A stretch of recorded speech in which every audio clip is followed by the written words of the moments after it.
எனக்கு வாங்க எல்லாருக்கும் தனியாக தமிழ் புத்தாண்டு வாழ்த்துக்கள். பாருங்கள் என் பேத்தியை இன்றைக்கி தமிழ் புத்தாண்டுக்கு என்னென்ன எங்கள் வீட்டில் சமையல் காமிக்கிறேன் வாங்க ஃப்ரெண்ட்ஸ். பாருங்கள் என் பேத்தி ஆனால் சும்மா இருக்கலான்னு ரைஸ் வச்சுருக்கேன். அடுத்தது வந்து சாம்பார் ஃப்ரெண்ட்ஸ். இங்கே பாருங்கள் மாங்காய் கத்திரிக்காய் முருங்கைக்காய் போட்டு சாம்பார் வச்சுருக்கேன் ஃப்ரெண்ட்ஸ். பார்க்க எப்படி இருக்குது பாருங்கள்.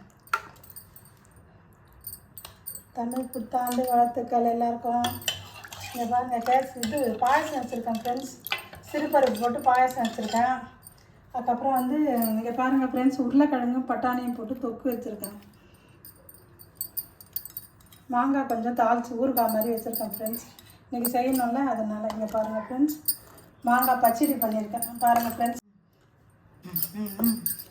எப்படி இருக்குது பாருங்கள். இன்றைக்கி கொஞ்சோண்டு வச்சுருக்கேன்.